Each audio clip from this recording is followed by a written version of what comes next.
नमस्कार. ट्रेडिंग शाळा स्वरूप या चॅनलमध्ये तुमचं सगळ्यांचं स्वागत आहे.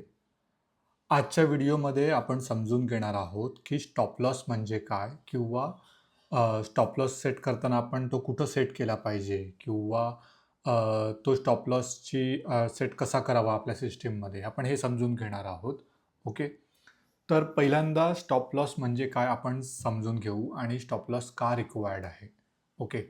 आता तुम्ही जेव्हा एखादा ट्रेड घेण्यापूर्वी तुम्हाला काय केलं पाहिजे, तर ट्रेडचं प्लॅनिंग केलं पाहिजे, की तुमचं ट्रेडची कुठे एंट्री होणार आहे. ओके. त्याच्यानंतर तुमचं टार्गेट किती असलं पाहिजे. ओके.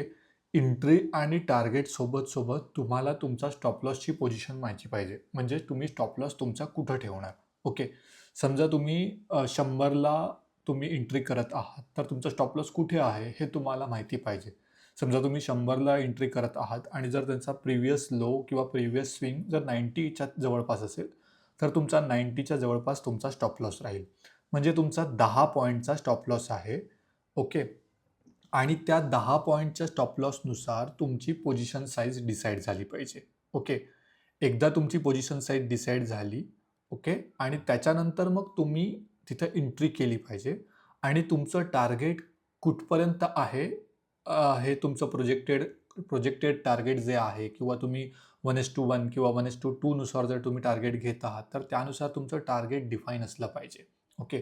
सो एखादा ट्रेड घेताना आपल्याला या सगळ्या गोष्टी ऑलरेडी माहिती पाहिजे आणि येस, तुमची स्ट्रॅटेजी काय आहे, तुम्ही प्राइस ॲक्शननुसार तुम्ही जर ट्रेडिंग करत आहात, तर ते तुम्हाला माहिती पाहिजे किंवा ब्रेकआउटनुसार करत आहात किंवा मग तुम्ही एखाद्या साइडवेज चॅनलमध्ये करत आहात ट्रेडिंग. सो त्यानुसार तुमची ट्रेडिंगची स्ट्रॅटेजी ठरेल. ओके. पण हे सगळं करताना मॅन्डेटरी कोणती गोष्ट आहे, तर स्टॉप लॉस. आता स्टॉप लॉस का रिक्वायर आहे? ओके. समजा तुम्ही एखादा ट्रेड घेतला. ओके. एंट्री परफेक्ट आहे. तुम्हाला टार्गेट माहिती आहे आणि तुमच्या डिरेक्शनने जर मार्केट चाललंय. ओके. That's good. चांगली गोष्ट आहे. तुमचं टार्गेट अचीव्ह झाला तर अजूनच चांगली गोष्ट आहे. पण जर तुम्ही ट्रेड घेतल्यानंतर तो अगेन्स्ट जायला सुरुवात केली. ओके. तर तुम्हाला कुठेतरी तुमचा लॉस थांबवणं गरजेचं आहे. ओके. जर तुम्ही विदाऊट स्टॉप लॉस ठेवलात, तर तुमचा लॉस किती होईल हे तुम्हाला कळणार नाही. ओके. म्हणजे जर तुम्ही स्टॉप लॉस लावलाच नाहीत आणि मार्केट तुमच्या अगेन्स्ट चाललंय, तुम्हाला ₹1000 लॉस आहे, 2000चा लॉस आहे, 5000चा लॉस आहे, 15000चा लॉस आहे. पण तो लॉस तुम्हाला कुठेतरी कट करणं गरजेचं आहे किंवा कुठेतरी थांबवणं गरजेचं आहे. बरोबर? समजा तुमच्या अकाउंटमध्ये 1,00,000 आहे आणि एका ट्रेडमध्ये तुम्ही 1,00,000चा लॉस करत आहात किंवा 50,000चा लॉस करत आहात, तर तुम्ही चुकीची ट्रेडिंग करत आहात. कारण आपल्याला एकच ट्रेड घेऊन रिच नाही बनायचं किंवा श्रीमंत नाही बनायचं आहे, बरोबर? आपल्याला या प्रोसेसमधनं जायचं आहे आणि प्रोसेसमधनं जायचं असेल, तर आपल्याला आपली कॅपिटल सेव्ह करणं गरजेचं आहे. आपल्याकडे जो फंड आहे, तो सेव्ह करणं गरजेचं आहे. कारण प्रत्येक ट्रेड आपला सक्सेसफुल होईल किंवा नाही हे आपल्याला माहिती नाही. सो त्याच्यामुळे आपल्याला प्रोबॅबिलिटीवरती काम करायचं आहे, रिस्क रिवॉर्ड रेशोवरती काम करायचं आहे आणि त्यासाठी तुम्ही तुमच्या सिस्टममध्ये स्टॉप लॉस लावणं गरजेचं आहे. कारण जर एका ट्रेडमध्ये जर तुम्हाला लॉस होत आहे, तर तुम्ही मिनिमम लॉसमध्ये त्या ट्रेडमध्ये निघालं पाहिजे. ओके. कारण जर तुम्ही एकाच ट्रेडमध्ये जर लॉस करून बसलात, मोठा लॉस करून बसलात, तर तुम्हाला नेक्स्ट ट्रेड घेण्यासाठी तुमच्याकडे पैसे राहणारच नाहीत किंवा फार कमी पैसे राहणार. सो जरी तुम्हाला नेक्स्ट ट्रेडमध्ये प्रॉफिट झालं, तरी ते खूप कमी अमाउंटचं प्रॉफिट असणार. राइट? तुम्ही स्टॉप लॉस सिस्टममध्ये कसा सेट करायचा आहे, हे मी टाइप्स ऑफ ऑर्डर्स जो माझा व्हिडिओ होता, त्या व्हिडिओमध्ये सांगितलं आहे. सो तुम्ही तो एकदा व्हिडिओ बघून घ्या. सो बेसिकली मी तुम्हाला सांगतो, जर तुम्ही एखाद्या ट्रेडमध्ये एंट्री घेतली, ओके. एंट्री घेतल्यानंतर ती तुम्हाला पोझिशनमध्ये ती तुम्हाला एंट्री दिसून येईल. ओके.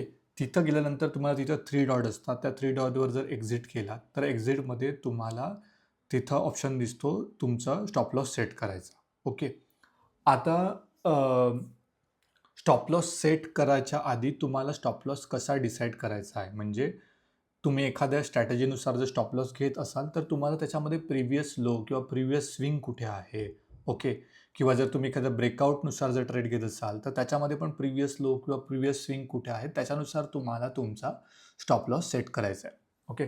सो आता मी तुम्हाला दाखवतो. इथं समजा आपला हा निफ्टीचा चार्ट आहे. ओके. निफ्टीचा चार्ट आहे आणि समजा आपण विचार करत आहोत की याच्यामध्ये समजा आपण इथं प्लॅनिंग, समजा हा एक स्मॉल डब्ल्यू पॅटर्न आहे. ओके, समजा हा डब्ल्यू पॅटर्न आहे आणि इथं आपण एखादी लाईन ड्रॉ केली, एक हॉरिझॉन्टल लाईन ड्रॉ केली आणि हा तुमचा त्याचा बॉटम आहे. ओके, सो समजा तुमचं सिंपल प्लॅनिंग आहे. हे परफेक्ट नाही आहे एक्झाम्पल, पण जस्ट तुम्हाला स्टॉप लॉस कसा डिसाईड करायचा किंवा तुम्हाला स्टॉप लॉस कुठं सेट करायचा हे तुम्हाला सांगतो. ओके, सो त्याने इथं समजा एक डब्ल्यू पॅटर्न बनवला. ओके, डब्ल्यू पॅटर्न बनवला आणि तुम्ही प्लॅनिंग करत आहात की ब्रेकआउट नंतर तुम्ही एक स्टॉप लॉस एंट्री करणार आहात. ओके, सो समजा त्याने इथं ब्रेकआउट केला तर तुमचा स्टॉप लॉस कुठं राहील? एक तर इथं राहील किंवा मग इथं राहील.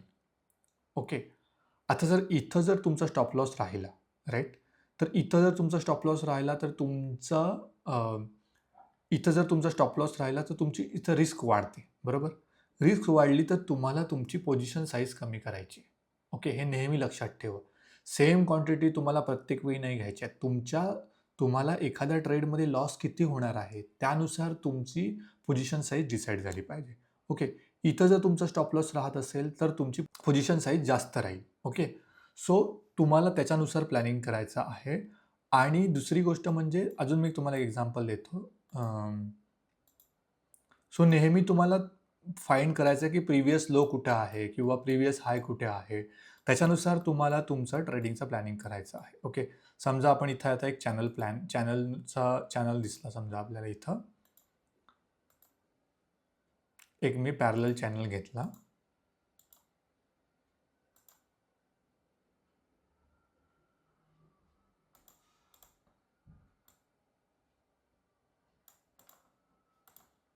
ओके, हा एक समजा पॅरलल चॅनल आहे आणि या चॅनलमध्ये समजा आपण ब्रेकआउटसाठी ट्रेडिंग करत आहोत. तर ब्रेकआउटसाठी त्याने इथं ब्रेकआउट दिला, राईट? सो तुम्ही इथं एंट्री घेतली. तर इथं एंट्री घेतल्यानंतर तुमचा स्टॉप लॉस इथं राहायला पाहिजे. ओके, हा ॲक्च्युअली प्रॉपर स्टॉप लॉस आहे. कारण असं होऊ शकतं की इथून थोडंसं पुन्हा खाली येऊन मार्केट पुन्हा वर जाऊ शकतं.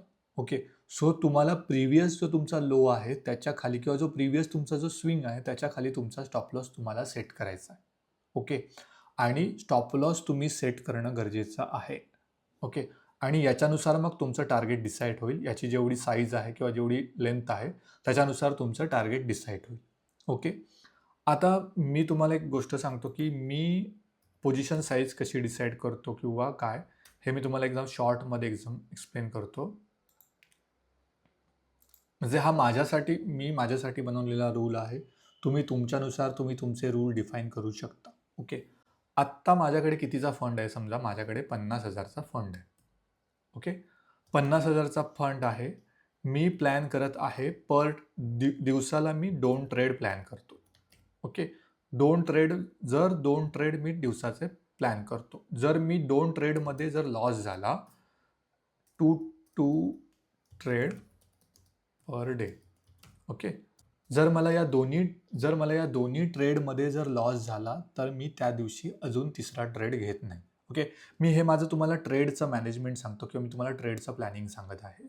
Okay, so 2 trade per day माझे असतात आणि त्याच्यानं समजा माझ्याकडे 50,000चाच फंड आहे. अकाउंटमध्ये माझ्या डीमॅट अकाउंटमध्ये माझ्या 50,000चा फंड आहे. ओके, 2 ट्रेड पर डेचा माझा प्लॅनिंग आहे. तर माझं प्लॅनिंग कसं राहतं, आता समजा 50,000 आहे ना, तर मी 5,000, ओके, 5,000 त्या दिवशीचा लॉस घ्यायला रेडी आहे. ओके, 5,000 मी लॉस घ्यायला रेडी आहे म्हणजे माझा पर ट्रेड लॉस किती डिफाईन होतो? 2,500. ओके, 2,000 माझा 500 जर पर ट्रेड डिफाईन होतो तर मी त्यानुसार आता समजा, तर मी तुम्हाला हे कॅल्क्युलेशन दाखवतो. समजा माझा स्टॉप लॉस, समजा मी 100ला एंट्री करत आहे. ओके, 100ला एंट्री करत आहे, माझा 90 रुपयावरती स्टॉप लॉस आहे. म्हणजे ह्याच्यातला डिफरन्स किती झाला? 100ला एंट्री केली, 90चा स्टॉप लॉस झाला, तर माझा 10 रुपयाची मी रिस्क घेत आहे. म्हणजे एका क्वांटिटीमध्ये माझी 10ची रिस्क आहे.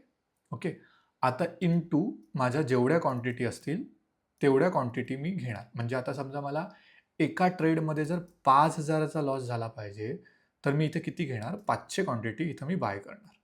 सॉरी एका ट्रेडमध्ये माझा 250चा लॉस झाला पाहिजे, म्हणजे मी 2500चा मला एका ट्रेडमध्ये लॉस होईल, बरोबर.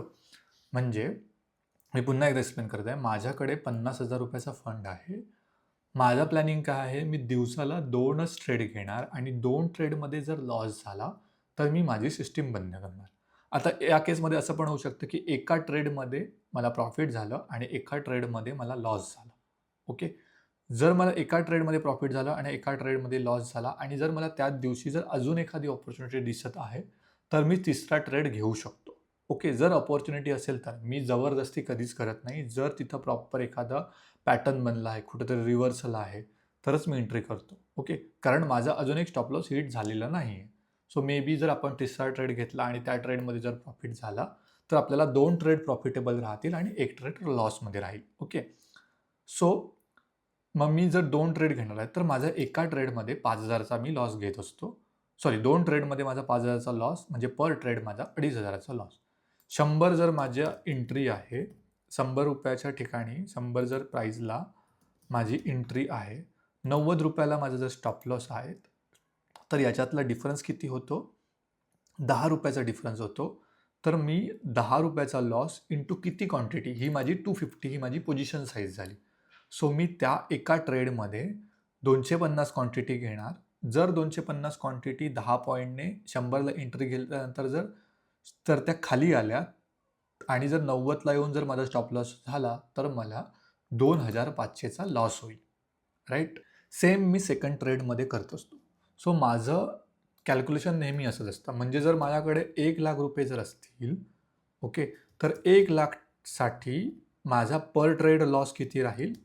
पर ट्रेड लॉस माझा ₹5,000 राहील.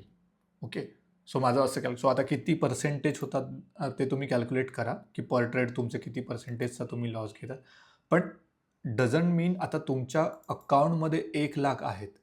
याचा अर्थ असा नाही की तुमचे त्या एका ट्रेडमध्ये 1,00,000च्या ₹1,00,000 यूज होतात. कारण त्या शेअरची प्राईस किती आहे, तुम्ही लॉस किती घेत आहात, त्याच्यानुसार तुमचा बॅलन्स यूज होत असतो. सो कधीच तुमचा पूर्ण बॅलन्स इथे यूज होत नसतो. ओके. हे माझं प्लॅनिंग आहे. तुम्हाला जे प्लॅनिंग योग्य वाटतं ते तुम्ही सूट वाटतं. जे तुम्हाला प्लॅनिंग सूट करतं त्याच्यानुसार तुम्ही तुमचं ट्रेडची साईज डिसाईड करा किंवा तुम्ही ट्रेड कसा घेणार आहेत हे किंवा तुम्ही स्टॉप लॉस कुठं सेट करणार आहात, पर ट्रेड तुमचा किती लॉस असला पाहिजे हे तुम्ही डिसाईड करा. ओके. सो माझं जे कॅल्क्युलेशन आहे ते मी असं सेट करत असतो. F&Oमध्ये पण, आणि जर तुम्ही इक्विटीमध्ये करत असाल तर इक्विटीमध्ये पण. ओके. सो आपल्याला मार्केटमध्ये स्टॉप लॉस लावणं फार गरजेचं आहे. स्टॉप लॉस लावणं ह्याच्यासाठी गरजेचं आहे कारण तुम्हाला मोठ्या रिस्क पासून वाचवतं. अजून एक तुम्हाला मी गणित सांगतो. आता स्टॉप लॉस का गरजेचं आहे? समजा आपण 10 ट्रेड घेत आहोत. ओके. 10 ट्रेडमधले जर आपल्याला 5 ट्रेडमध्ये लॉस झाला, ओके, 5 ट्रेडमध्ये लॉस झाला आणि 6 ट्रेड, समजा 4 ट्रेडमध्ये, समजा आपण 10 ट्रेड घेत आहोत आणि 4 ट्रेडमध्ये जर आपल्याला लॉस झाला आणि 5 ट्रेडमध्ये जर आपल्याला 6 ट्रेडमध्ये जर आपल्याला प्रॉफिट झालं, ओके, आणि समजा आपलं पर ट्रेड जर समजा लॉस किती आहे, ओके, समजा आपण पर ट्रेड जर समजा आपला ₹1,000 लॉस आहे, तर आपल्याला ₹4,000 इथं लॉस झाला. ओके. आणि समजा आपल्याला 6 ट्रेडमध्ये प्रॉफिट आहे आणि आपण समजा 1:1च टार्गेट घेत आहे. म्हणजे आपल्याला किती किती प्रॉफिट झालं, तर ₹6,000 प्रॉफिट झालं. म्हणजे ओव्हरऑल आपल्याला किती रुपयाचं प्रॉफिट झालं, तर ₹2,000 प्रॉफिट झालं. Okay. So end to end तुम्ही प्रॉफिटेबल आहात. ओके. पण तेच जर तुम्ही इथं स्टॉप लॉस सेटच केला नसता, ओके, तर हा तुमचा जो लॉस आहे तो 4,000पेक्षा जास्त झाला असता. ओके. सो समजा टोटल तुम्हाला 10,000चा लॉस झाला असता. कन्सिडर करू आपल्याला 10,000चा लॉस झाला किंवा त्याच्यापेक्षा जास्त लॉस झाला आणि तुम्ही प्रॉपर 1:1ने ट्रेड करत आहात आणि इथं तुम्हाला 6,000चंच प्रॉफिट झालं. सो ॲट द एंड तुम्ही 4,000 लॉसमध्ये राहिलात. कारण तुम्ही जर इथं प्रॉपर ट्रेड मॅनेजमेंट केलं असतं, प्रॉपर जर तुम्ही स्टॉप लॉस सेट केला असता, तर तुम्ही एंड टू एंड प्रॉफिटेबल राहिला असतं, राईट. सो त्याच्यामुळे आपण सिस्टीममध्ये स्टॉप लॉस लावणं फार गरजेचं आहे. ओके. सो येस, आपल्याला ह्या गोष्टी करायच्या आहेत. आपल्याला ट्रेडचं प्लॅनिंग करायचं आहे प्रॉपर. तुमची एंट्री कुठं राहील, तुम्ही तुमचं टार्गेट कुठं राहील, 1:1, 1:2 स्टार्टिंगला तुम्ही ॲटलीस्ट 1:1 किंवा 1:2 चं टार्गेट घ्यायचा, अचीव्ह करण्याचा प्रयत्न करा. आता 1:1 आणि 1:2 काय आहे, तर बेसिकली जर जेवढा तुमचा स्टॉप लॉस आहे, तेवढंच तुम्ही वरती टार्गेट करा, तर ते झालं 1:1. त्याच्यात डबल जर तुम्ही केलं, तर ते झालं 1:2. ओके. सो तुम्हाला स्टार्टिंगला जर तुम्ही बिगिनर लेवलला असाल, तर तुम्ही ॲटलीस्ट 1:1 किंवा 1:2चं टार्गेट घ्या. ओके. आणि जर तुम्ही एक्सपिरियन्स असाल, तर तुमचं जे काही टार्गेट तुम्ही डिसाईड केलं, ते अचीव्ह होईपर्यंत तुम्ही ट्रेड होल्ड करण्याचा प्रयत्न करा. ओके. आणि थर्ड गोष्ट म्हणजे तुम्ही कोणता पण ट्रेड घेतल्यानंतर तुम्ही स्टॉप लॉस सेट करा. ओके. कारण तुम्ही जर स्टॉप लॉस सेट केला, तर तुम्हाला त्या पर्टिक्युलर ट्रेडमध्ये मिनिमम लॉस होईल. ओके. आणि तुमचं कॅपिटल जे आहे ते प्रोटेक्ट होईल. सो त्याच्यासाठी तुम्ही स्टॉप लॉस लावणं फार गरजेचं आहे. ओके. सो येस, नेक्स्ट व्हिडिओमध्ये आपण समजून घेऊ की स्टॉप लॉस ट्रेल कसा करायचा ते आपण समजून घेऊ. ओके. आणि स्टॉप लॉस ट्रेलिंग का गरजेचं आहे हे पण समजून घेऊ. ओके. सो जर तुम्ही अजून पण या चॅनलला सबस्क्राईब केलं नसेल, तर चॅनलला नक्की सबस्क्राईब करा. ओके. आणि मॅक्झिमम लोकांपर्यंत माझे व्हिडिओ पोचवा. भेटू आपण पुढच्या व्हिडिओमध्ये. थँक्यू.